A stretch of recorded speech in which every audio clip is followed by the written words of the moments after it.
আবারও market কাঁপাতে Realme launch করে ফেললো সি সিরিজের একটা নতুন স্মার্টফোন রিয়েলমি C61। বাংলাদেশে এই ফোনটা একটা ভেরিয়েন্টে লঞ্চ হয়েছে 6128 জিবি, যার অফিসিয়াল দাম হচ্ছে 14,999 অর্থাৎ 15,000 টাকা। এই ফোনে পাচ্ছেন 90 হার্জের হাই রিফ্রেশ রেট, IP54 এর রেটিং এবং রিয়েলমি তাদের এই ফোনটাতে ক্লেম করছে 4 ইয়ার ব্যাটারি হেলথ গ্যারান্টি, অর্থাৎ 4 বছর ব্যবহার করার পরেও ফোনটা স্লো হবে না। বিষয়টা অনেক ইন্টারেস্টিং না? তো যারা এই ফোনটা কেনার কথা চিন্তা করছেন তাদের জন্য এই ভিডিওটা অনেক হেল্পফুল হতে যাচ্ছে। ইভেন আমি বলবো যাদের বাজেট কিনা 14-15 টাকার আশেপাশে তারা অবশ্যই ভিডিওটা মিস করবেন না। রিয়েলমি C61 এর প্রথম আকর্ষণের বিষয়বস্তু হচ্ছে এর ক্যামেরা হাউজিংয়ের ডিজাইনটা, যেটা দেখতে অনেকটা আইফোনের মতো, বলতে গেলে আইফোন থেকে ইন্সপায়ার। রিয়েলমি এই কালারের নাম দিয়েছে স্পার্কল গোল্ড, তবে এর আরেকটি কালার আছে ডার্ক গ্রিন, যেটা দেখতে বেশি সুন্দর। বেশ কয়েকটা ভিডিওতে আবার দেখলাম রিয়েলমি C61 দিয়ে বিগ সাইজের টায়ার টেনে নিয়ে যাওয়া হচ্ছে, আবার দেখলাম যে এই ফোন দিয়ে গাছে পেক জাতীয় কিছু একটা পোতা হচ্ছে। সো এখান থেকে বোঝা যাচ্ছে এই ফোনের বিল্ড কোয়ালিটি এবং ডিউরেবিলিটি দুইটাই সলিড।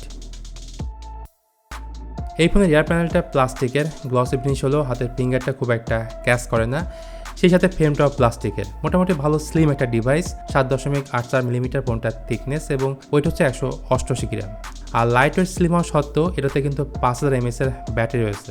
তবে নয়েজ ক্যান্সেলেশন মাইক এবং ডুয়েল স্টোরেজ স্পিকারটা দেওয়া হয়নি, যেটা খুবই ইম্পর্টেন্ট ফিচার।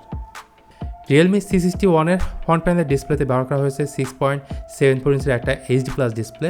রেজলিউশন কম হলেও এটা রিফ্রেশ রেট 90 হার্জ, আর প্রথমকালে সেই ইউসবের নচটা এখানে দেখতে পাবেন, যেটা রিয়েলি আনএক্সপেক্টেড, তাও আবার রিয়েলমির এই বাজেট ফোনে।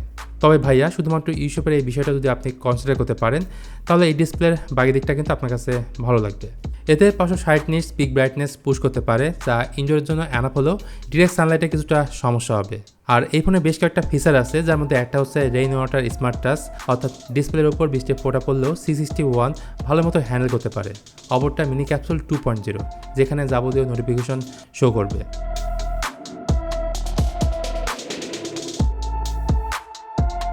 অন্যদিকে ক্যামেরা হিসেবে এই ফোনটার ব্যাক সাইডে রয়েছে ডুয়াল ক্যামেরা সেটআপ। এখানে প্রাইমারি ক্যামেরাটা 50 মেগাপিক্সেল, অপর ক্যামেরাটা 0.08 মেগাপিক্সেল, যেটা মূলত অক্সিলারি সেন্সর। আর সামনে থাকছে মাত্র 5 মেগাপিক্সেলের একটা সেলফি ক্যামেরা। মেন ক্যামেরাতে ছবি তোলার সময় অবজেক্ট মোটামুটি ভালোভাবে ফোকাস করে, ছবির detail, colour tone, proper lighting কন্ডিশনের ছবি তুললে ভালো মতোই ধরে রাখতে পারছিল। আর ভিডিওর ক্ষেত্রে মেন ক্যামেরাতে 1080p 30 fps এবং ফ্রন্ট ক্যামেরাতে 720p 30 fps ভিডিও রেকর্ড করতে পারবেন।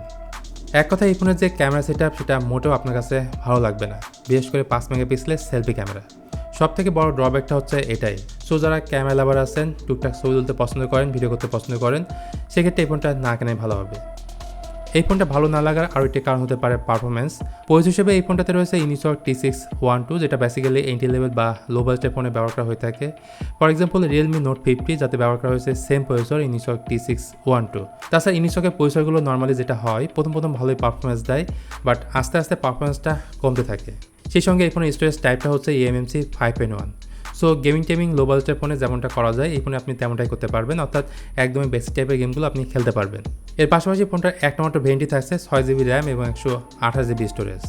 সফটওয়্যার বা ইয়ার ক্ষেত্রে রিয়েলমির এই ফোনে out of the box Realme UI best on latest Android 14 রয়েছে। সেই সঙ্গে এই ফোনে 5000 mAh ব্যাটারি থাকছে আর 15 ওয়াটের চার্জার ফোনের বক্সেই পাবেন। যদিও আমি আশা করেছিলাম অ্যাটলিস্ট এই ফোনের সঙ্গে থাকবে 18 ওয়াটের চার্জার। তো এতক্ষণ তো অনেক কিছুই বললাম, নিশ্চয়ই বুঝে গেছেন হয়তো। এই ফোনের ভালো দিক থেকে খারাপ দিকটাই বেশি। প্রথমত, এই ফোনটার দাম বেশি, 12,000 টাকার আশেপাশে থাকলে ঠিক ছিল। ফ্রন্ট ক্যামেরা 5 মেগাপিক্সেলের জায়গায় অ্যাটলিস্ট 8 মেগাপিক্সেল দিতে পারতো, নচ না দিয়ে 500 দিতে পারতো। সেকেন্ডটায় নয়েজ ক্যান্সেলেশন মাইকটা দিতে পারতো, আর 15 ওয়াটের জায়গায় 18 ওয়াটের চার্জার দিতে পারতো। আর পয়সার কথা নাইবা বললাম। তো এত কিছু না থাকার পরেও কারা এই ফোনটা কিনতে চাচ্ছেন অবশ্যই জানাবেন কমেন্ট করে। তো আজকে ভিডিওটা তাহলে এখানে শেষ করছি। ভিডিওটি ভালো লাগলে please hit the like button, share করতে পারেন আপনার বন্ধুদের সঙ্গে। সবাই ভালো থাকবেন, দেখা হবে নেক্সট ভিডিওতে।